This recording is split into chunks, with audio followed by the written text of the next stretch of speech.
Stay hungry, stay foolish. Do you spend too much time learning with disappointing results? Do you find it difficult to remember what you read? Do you put off studying because it's boring and you're easily distracted? Then today's book is for you. Our guest struggled in the past with her learning, but has found techniques to help us master any material. Building on insights from neuroscience and cognitive psychology, she gives us a crash course to improve our ability to learn, whether we're studying math, language, coding, karate, cooking, or anything else. You'll see why the strategies work because you'll see what's happening in the brain when you use them. No, this isn't another little book of miracles, but you'll find that reducing frustration and improving your study success may sometimes feel miraculous. I've been so looking forward to having our guest today on the show. She is the brilliant author of Learn Like a Pro, Science-Based Tools to Become Better at Anything. Dr. Barbara Oakley, welcome to the show. Oh, Aidan, it's such a pleasure to be here. I want to firstly thank you for the beautiful endorsement that you gave for my book. It's one of the few that they printed in the book. That's how well written it was. But apart from that, understanding your work over the past few years really helped me understand how people learn so I could write better for people to learn. But also in the workshops I run or when I'm lecturing in college, it really helps me work through metaphor and language that the recipient will understand. So that was largely due to a lot of your work in the past. So thank you. Oh, well, it's my pleasure. And your book was fantastic. I think people just don't realize that in today's society, you just need to be comfortable with feeling uncomfortable, which is what change can often make you feel. So it's, I think the metaphors you use, there's just so much evidence from neuroscience that metaphors really help you kind of go through the portal to a future and a different way of thinking about things that is invaluable. Well, thank you so much. And I really feel that myself. I feel with a metaphor, if you don't originally have that metaphor in your head, you learn on the double because you learn the metaphor and then the metaphor becomes a vehicle through which to sell your idea, essentially. So that's really dawned on me and what I wrote that way. But let's start with you. This show is about you. And I wanted to start with your struggle because people see you now as this fait accompli, very successful author, writer, college professor, board member of Coursera. So you're at the pinnacle of your career, but it wasn't always that way. You had a lot of struggle with your early learning, particularly with math. It is kind of funny because I have had so many failures in my life that if people only knew, they would be encouraged about how their life is unfolding. I remember when I was a waitress in high school, I was probably the world's worst waitress. I forgot everybody's orders. I would clean dishes, but I wouldn't get the water hot enough. And when I gave my 2 weeks notice, they said, Barb, it's okay. You don't need to give 2 weeks notice. You can quit right now.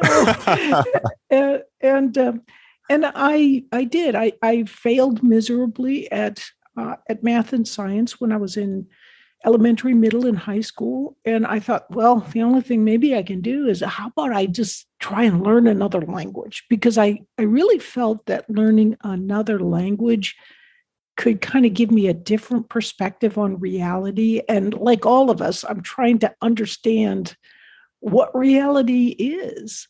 So I found out I could get free language education if I joined the Army. So I did. And I got, as my father said, oh, you're going to get an education, all right.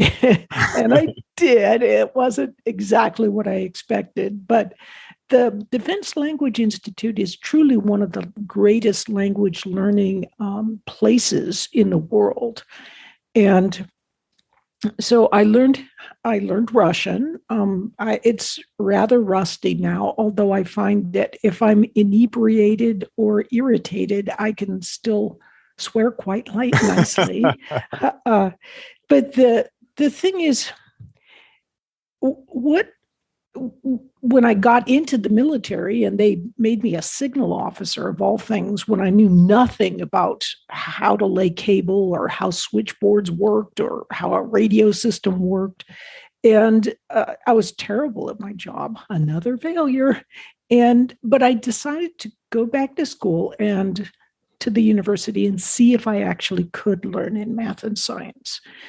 And so I was 26 years old, and the big push for all of that, well, I guess there were a couple, because number one, it was like, what could be more alien to my personality than becoming an engineer? I mean, really, there's pretty much nothing on earth that could be more alien. So it was a challenge there. But the other thing, and this was a big motivator, is just that I couldn't really get a job at the kind of things I was interested in. And I found that by following my passion and just studying a language, I'd put myself in this career box. But I think what's really of most interest is that when I went back to the university and I started with remedial high school algebra and slowly began climbing my way upward, the whole time I was using some of these techniques that I'd learned in the Defense Language Institute. And what I had not realized at the time was that the brain has two very different learning systems. It has a declarative system through the hippocampus, which is like I explain something to you and you learn it through the declarative system. Or the other one is the procedural system, which goes through the basal ganglia. That system is more like you practice a bunch of times. You get it, but you can't explain it. So a lot of the learning you did in sports involved that procedural system. So I think throughout my whole learning trajectory, I have wondered why on earth would using techniques for language enhance my ability to learn in math. And now I understand it's because a big part of learning in math and in coding and in STEM and in language learning is procedural learning through that basal ganglia system. So a big lack in modern Western reform education, particularly in mathematics, is that procedural system is bad. They don't say it that way. What they say is drill is kill. But actually, drill is skill. When you practice enough, I mean, any sports person knows you need to practice to kind of get some things so that you can do them instantly without even thinking about it. Really important actions. It's just like that in math. It's just like that in language learning. So I think my biggest contribution, if you might call it that, is simply bringing attention to the fantastic research on the habit-based learning system that's the procedural system, which makes it so you don't even have to think about some stuff. You can just do it so much more easily. And I think some major changes need to happen in the educational system to accommodate these new findings from neuroscience. I'm just thinking about the mental model you gave me through reading the book. I applied it now to how your story about being stuck. So when you became stuck, you decided I need to learn a language. And it ties beautifully to the metaphor you use of the maze that we become cognitively stuck a lot of the time. And even for our audience, think about the time maybe you have to write a paper or you have to come up with a new article and you're stuck. And Barbara gives this beautiful metaphor of two modes of thinking. We have the focused mode and diffuse mode and the concept of the maze. I'd love if you'd share this, Barbara. Sure. So when we are trying to learn something, we can often, what we're doing is we're activating a little pattern in our brain. And the pattern may not be very good yet, but that is known as by psychologists as the task positive network. But just think of it as a little group of neurons that's trying to figure something out. Well, it may be that to figure it out, you don't need this group of neurons. You need this group of neurons. This group is doing the wrong thing. But you can get cognitively fixated in this group. So a good thing to do for virtually all learning is sit and study intensively with no interruptions, but then take a little break here and there. So the Pomodoro technique is a perfect way of doing this. And then I'll lead back to focused and diffuse.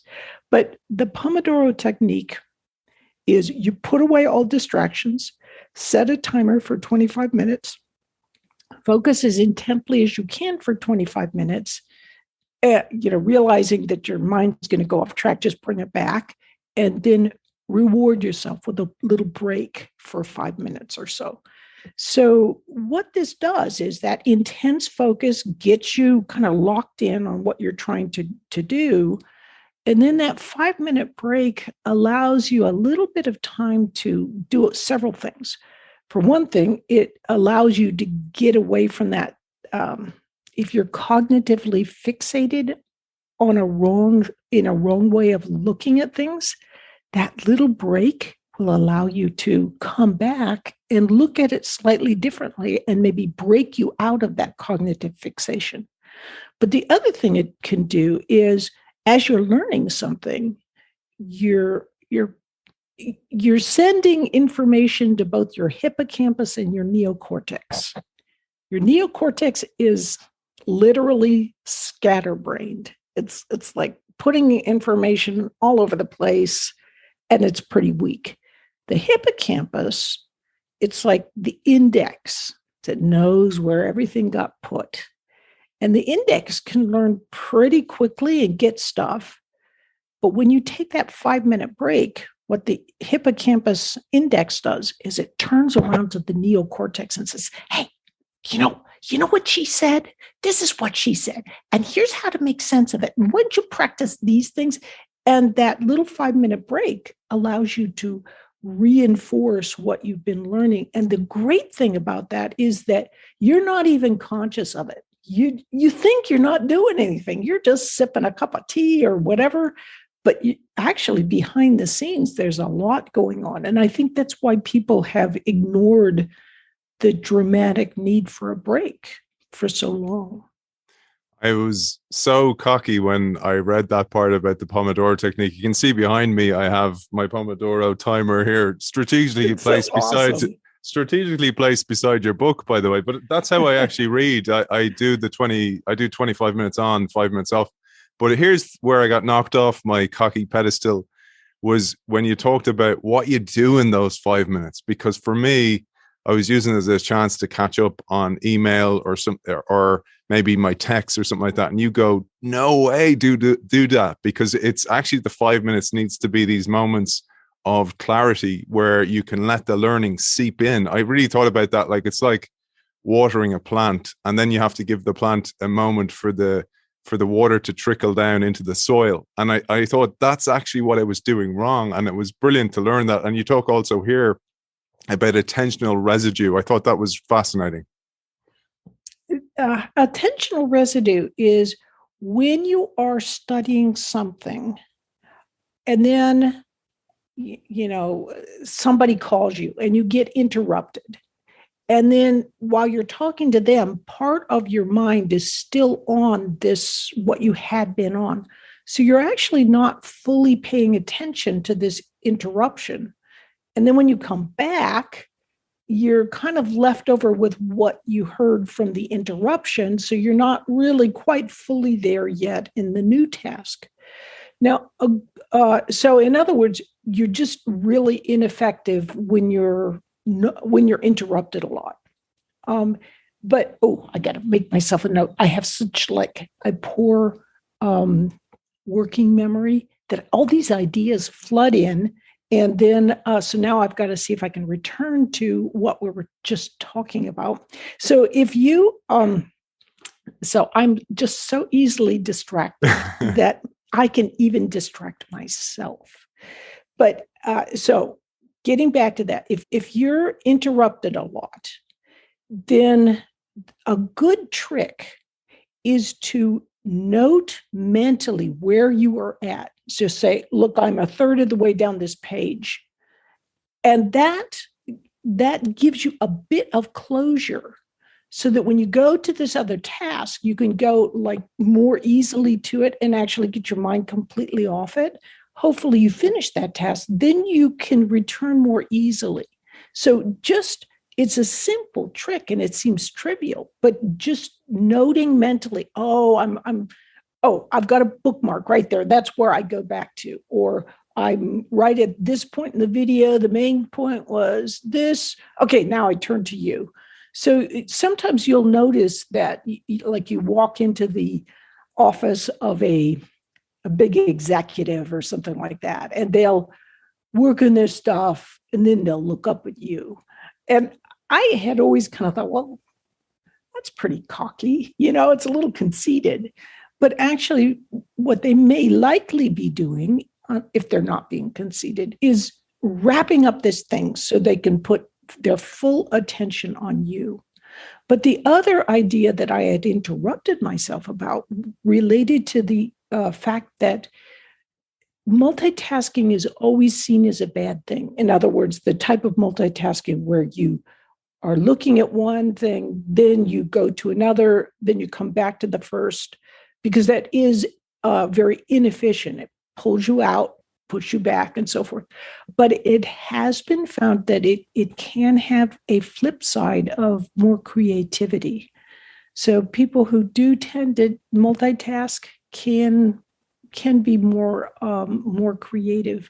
And even there's a study that shows that in a coffee shop, if you study in a coffee shop, that clank and so forth, it actually, every time a clank happens, it puts you very slightly into that more relaxed, diffuse mode of thinking.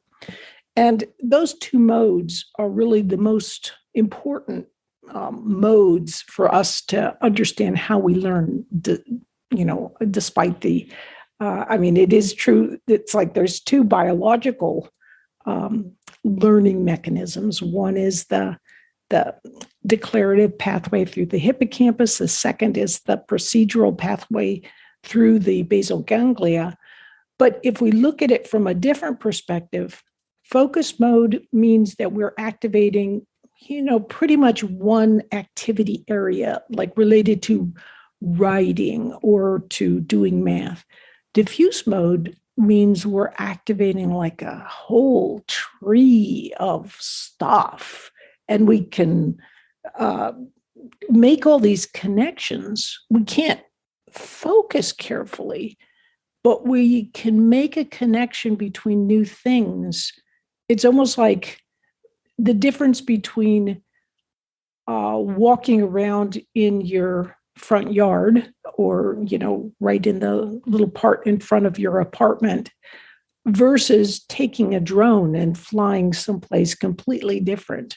That diffuse mode allows you to make much broader connections. And sometimes that's what you need when you're trying to learn something. I love that metaphor. It made me think of, I don't know if you've seen these new automated factories. You see them, for example, for Amazon, and it's very structured, and the robots only follow a certain path to go and select something from sector 7G or whatever it might be. And I thought about that, where you have these very strict pathways that are well-worn pathways that AI can follow. And then on top, maybe you had the drone hovering from side to side. And it's then we connect dots between different things, between the different shelves and the different concepts on those shelves. And I thought about that because really, when you think about people in their overscheduled meeting world today, even virtually, people have back-to-back meetings all day. They don't allow the opportunity for the diffusion to take place, for the ideas to emerge, and for the creativity to come out. And I wanted to quote a key point you say here. As long as we are focusing on a particular topic, we are blocking activities of our diffuse mode on that topic. It's only when we get to our focus completely off the topic that our diffuse mode can work on it. But we must first focus hard on the learning challenge for the diffuse mode to then be able to work its magic. So it's this moment of intense taking the information, maybe create a pathway, but then the gap again. So this is where Pomodoro works so well with diffuse and attentional mode. That's exactly right. And I love that metaphor of the drone being able to kind of bring things from a far distance, much more quickly. I do have to say there's a interesting new area of robot and drone research called, it involves cobots instead of robots. And cobots are collaborative robots. So you can imagine that if they have one drone at an Amazon warehouse, that's tricky enough to get to do what you want it to do. But what if you have a team or a swarm of 100 robots? Then you want them to collaborate together and not run into one another. And so I think that's actually even maybe more like what the diffuse mode does, because it has all these different things that are just running around in the background and trying to put things together. So it's learning is such a fascinating thing. It's so fascinating. You do such a great job of demystifying it and making it approachable, but also, more importantly, some of these tools. I'd love to share one now, because this is one I'd wish I'd understood in my school days, particularly when I was doing exams. It's the hard start approach for tests. Let's share this one, Barbara. Okay, well, hard start, that's one of my favorites, because I remember they always used to tell me at the university and at school, wow, do the easiest problems first. And, I mean, that's true. If you have not studied at all, do the easiest problems first. But I used to find that if I would start on the hardest problem and then pull myself off as soon as I got stuck. So that was usually after about 2 or 3 minutes. And then come back to it later, I could make a lot more progress on it. And it's because I focus, then when I get stuck, I turn to a much easier problem. So I focus on it. That complete focus on this other intense problem, especially under the conditions of the test, I am really focused on that. That gets my focus off of this and sort of releases it so that the diffuse mode can go to work in the background on it. Then when I return to this later in the test, oh yeah, the next step was just this. Now the rest of it's easy. So it's that hard start technique sort of allows you to use your brain as a dual processor. So you're always focusing on something, but part of the time your diffuse mode is also working in the background. I mean, imagine if you start with the easiest problems and work your way up to the hardest. What you've just done, let's say you have a 3-hour test. So at the very end of the test, when you are completely mentally exhausted and you're stressed and there's hardly any time left, that's when you're doing the hardest problem. It makes no sense whatsoever. Yes. So I found that that starting with the hardest problem, and I think the reason that that's counterintuitive for people is just because they have not been taught how important it is to be able to pull yourself off. So many times I'll hear from students that, they could do a lot of the problems on the test, but they started with this one problem and then they got stuck on it and they spent the whole test on it. The real trick to good test taking, if you've studied well, is to just know when to pull yourself off things. And, they always say, don't give up. Be persistent. Well, it's like, no, give up. Don't be persistent. Just come back to it later, and that'll do the trick. It really made me think, Barbara. I often think about one of my educations growing up. I'm sure, like you in the army, was exercise and training, and the value of the break is more important than the exercise itself. Yes, you have to do the exercise, but you need the break for the muscle to grow. And I thought about in the exact same way, even that when I get stuck, say, for example, I'm doing my chest and it gets stuck and I get stuck on a plateau, I can't lift anymore. The advice would say, work on the muscles around it.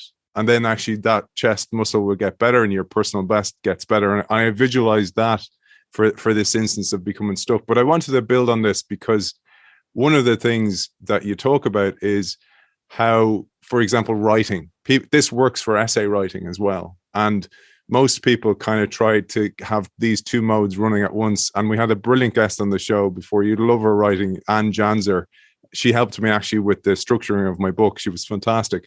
But she talked about two modes for writing, Barbara, which one was what she called the scribe mode, which is the editor. And then there was the muse, where you just let all the thinking flow out of you. And I thought that worked beautifully with the way you talk about diffuse mode. That's so true. I have to note on the side that this analogy between muscle cells and neural cells is actually a good one, because they're both, they're both tissues, bodily tissues. But sometimes people will irreverently refer to that analogy as the meathead theory of learning.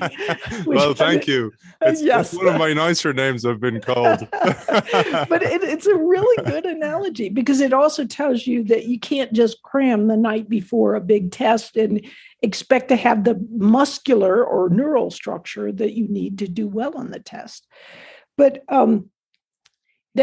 I think that analogy of the sort of the scribe mode and the muse mode is such a good analogy for focused mode and diffuse mode.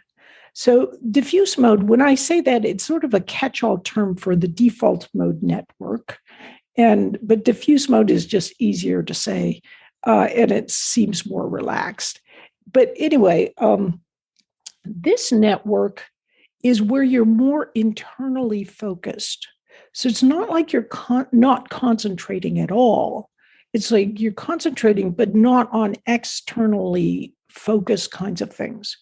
So a good way so when you are writing, a lot of the time you're getting that from within. You're not maybe so much, unless you're plagiarizing or something, getting it from. You'll even notice, like, let's say you're reading a book and it's giving you some ideas. You might glance at that, but you're actually drawing from inside yourself, with a little bit of nudge from whatever you're reading. So a good trick when you're writing, if you try to edit what you're writing, you go from default mode network to focus mode. So you go from diffuse to focused, and it's just like putting a brake on what you're trying to write, because it's like, oh, well, no, wait, no, that wasn't very good. I got to redo this. And it's like you're trying to drive, but you have your foot on the brake at the same time. So a good thing to do is to just put a cloth over your monitor and type without allowing yourself to look and edit whatever you're doing. And that will keep you more in the flow with the muse, and later go back and edit. There are some writers who can go back and forth, but many, especially novice writers, can really benefit from, just not editing while they're writing and trying to get it out. And so often I'll start to write something, I'll go, oh, that's bad. That's really bad. I can't put that down. And then I'll say, nope, the rule is no editing of yourself. So put it down. And by golly, I'll go back later and that wasn't that bad. And in fact, if I just kind of tweak it a little, oh, that's actually really good. So the fact that I made myself not edit initially and just get it out on paper was really helpful. And I can write nowadays, depending on the subject matter, I can often write relatively quickly. And I think it's just learning this trick of quit editing while you're trying to get it out.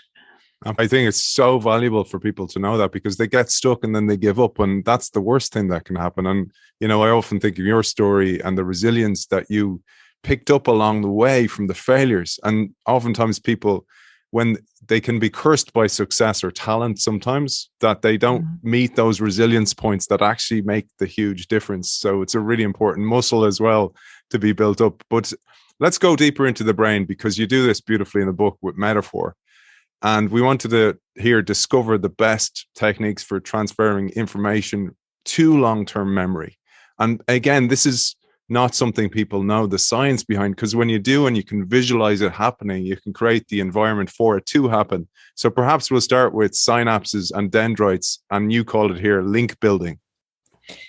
Okay, so it's actually, I mean, even though scientists have a vested interest in making the brain seem incredibly complex, and it is really complex, the bottom line is we can understand some of the key aspects of how the brain works really easily, and just by using metaphor, or not even using metaphor. I mean, the fundamental idea is that when you learn something, you have a bunch of neurons running around in your brain, and you just make a connection between a certain small set of neurons when you learn something in long-term memory. So that's in the neocortex.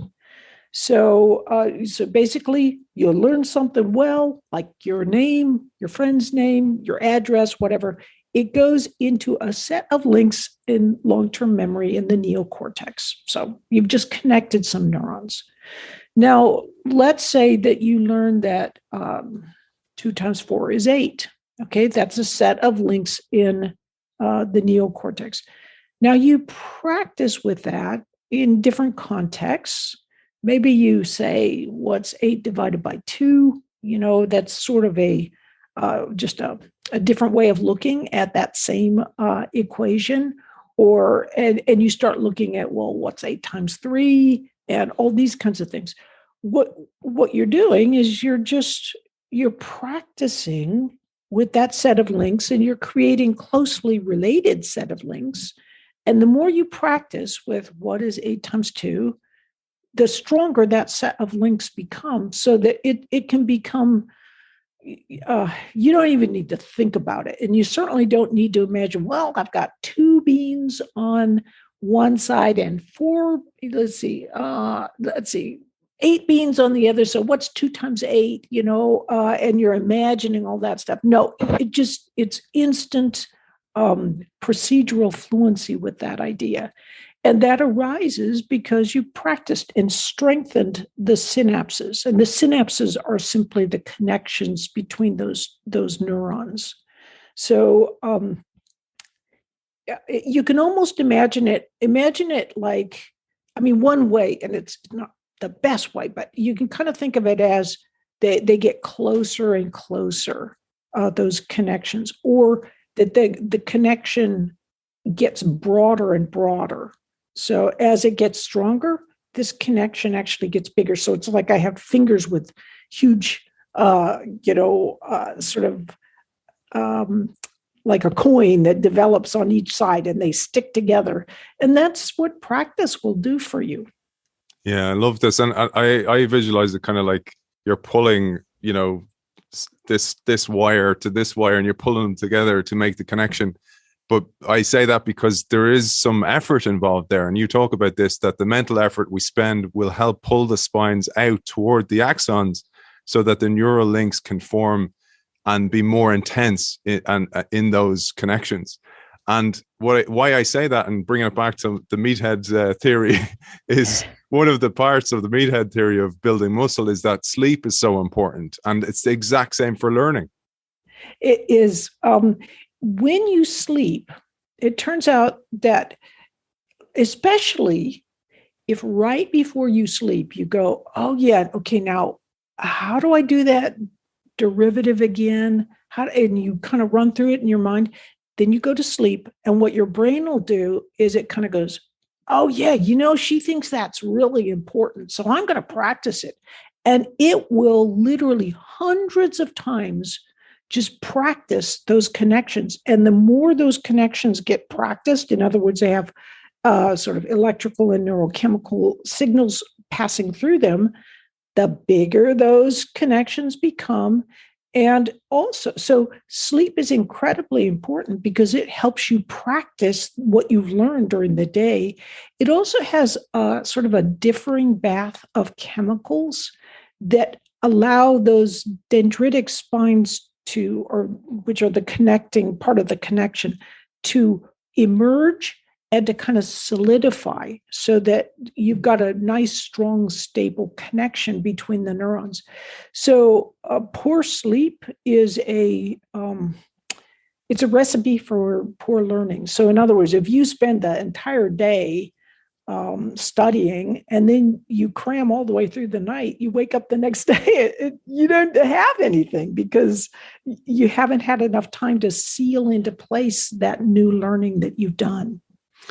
It's interesting. I thought about that even from many of our listeners will have stressful roles or jobs in life, or maybe it's just an event in life. And we often go to sleep with that top of mind. And then essentially you're dwelling on that all night. And, made me think of the value of things like gratitude practices or a gratitude journal at nighttime is for this reason.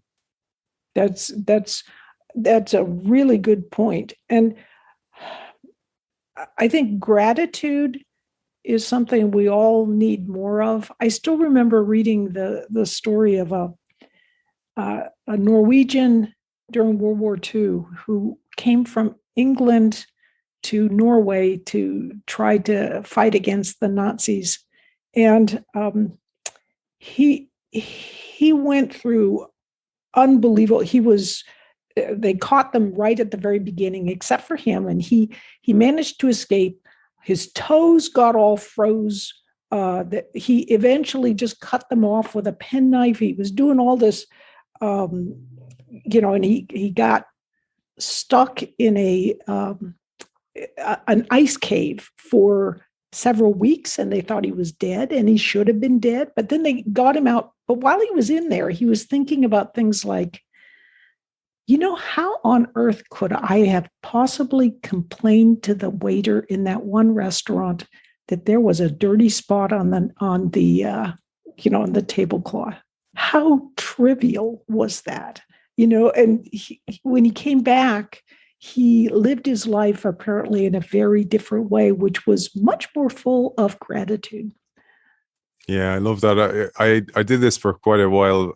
And I just fell out of the practice of it. But the whole concept was to try to imagine something that you take for granted and then that you didn't have it. And I started doing it with glasses of water. And I imagined that I was stuck in a desert or something like that. And I just came through and this was my first glass of water in days. I was parched. And it actually, you trick your brain ends up experiencing it totally different as well.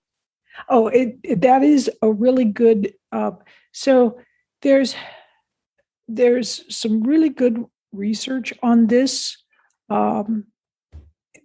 Basically, reframing is the way to go. It's a fantastic way of tricking your brain into.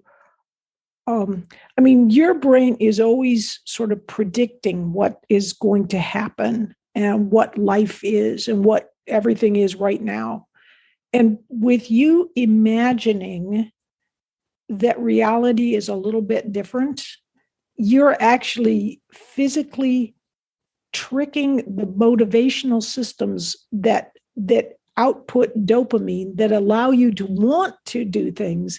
You're tricking him into actually dispersing that dopamine that helps with motivation. So that's a very good technique. I remember one of my students who was he used to work on a chicken farm, one of those places that has like hundreds of thousands of chickens. And these chickens were not living in the best of circumstances, shall we say. In fact, they wouldn't allow photographs or anything like that.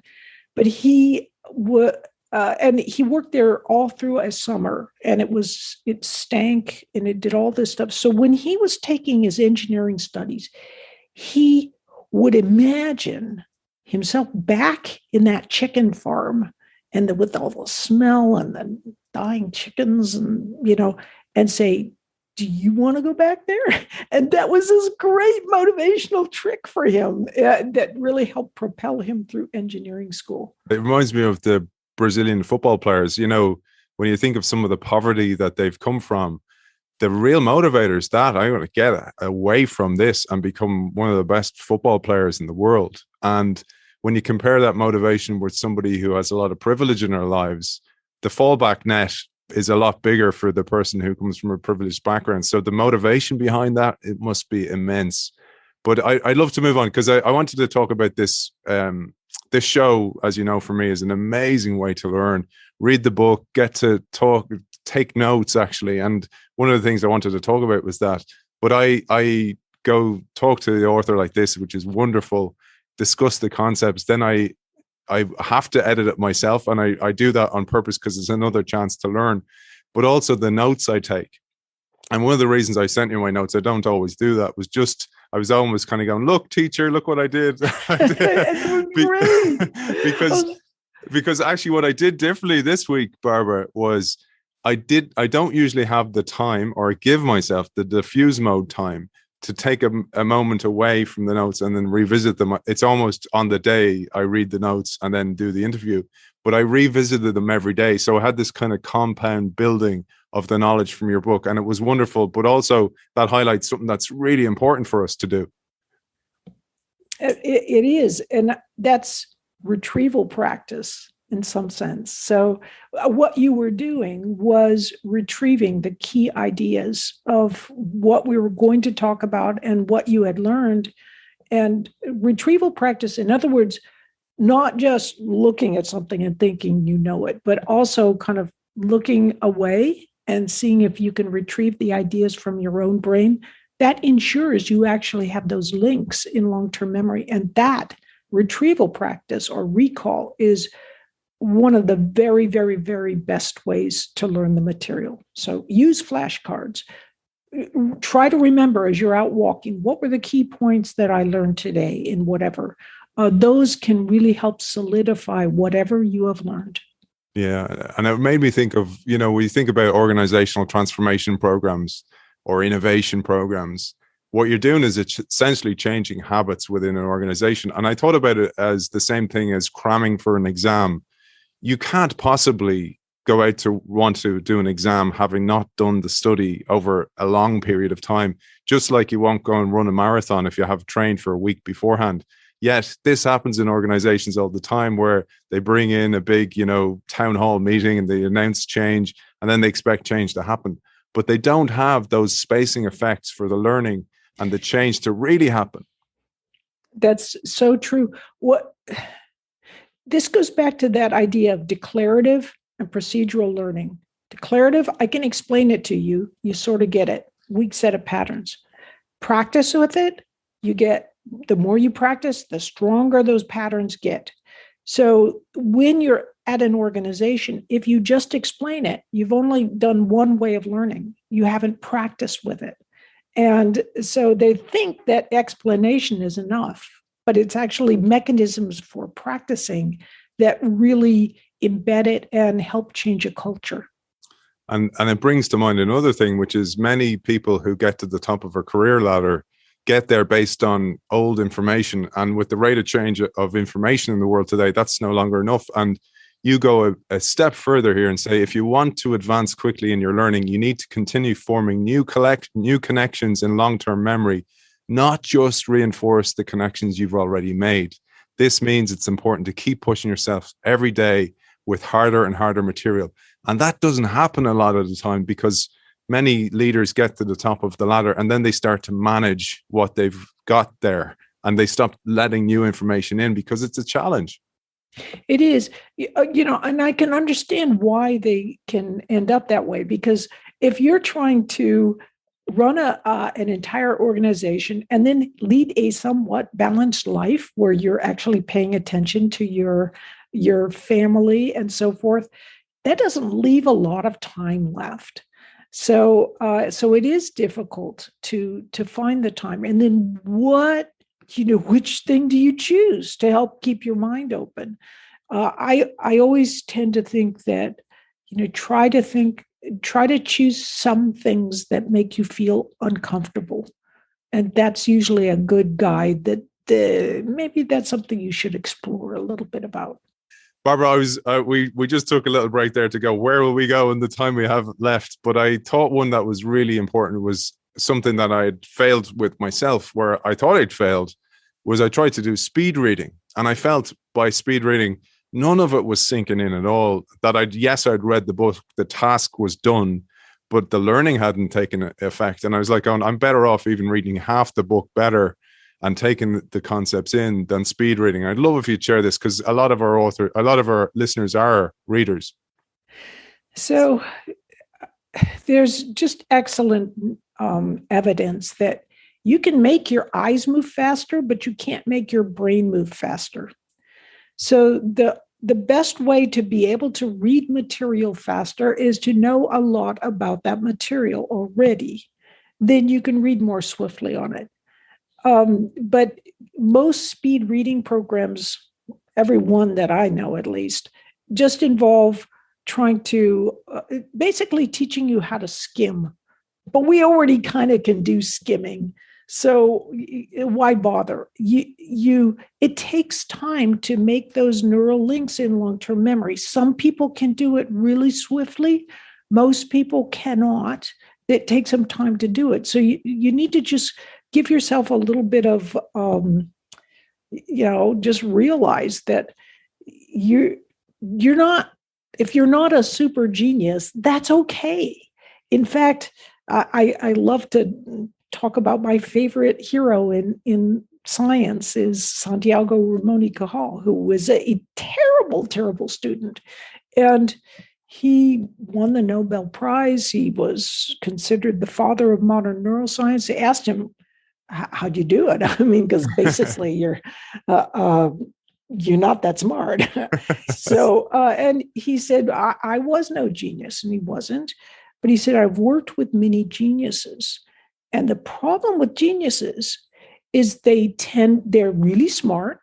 They often tend to skim over the top of whatever they're being presented with. They assume they already know the material. They haven't gone in depth into it. And so then they blithely go off with their assumption, and they can't change their mind because they're so used to being right. So if you're one of those non-geniuses that really has to dig into the material to understand it, rejoice, because you will sometimes see things even geniuses cannot see. So it's learning is a funny thing. And if you have a poor working memory like I do, and you may not learn as quickly as others, you can still go way deeper than they can sometimes. Beautiful, Barbara. And I just want to remind our audience, I'm starting a new podcast called Inside Learning with the Learnovate Centre in Trinity College. And Barbara's going to be a future guest on that podcast as well. So if you want to hear more from Barbara, we'll have more time there. And Barbara, I know I'm going to keep asking you to come back onto the show again. We still have a mind for numbers to cover as well, which is another one of your fantastic books. But your writing is so brilliant. It's so comprehensible. And you break down learning to democratize it for everybody. So I really want to thank you for that. Is there anything you'd like to say before I close today's show? Oh, no, it's just so much fun. You ask great questions. And so we only went along the tips of the surface of the material. So we have so much more that we can speak about. I look forward to it. I'll draw it out as much as I can, Barbara. Author of Learn Like a Pro, Science-Based Tools to Become Better at Anything, Dr. Barbara Oakley. It's been an absolute pleasure. Thank you.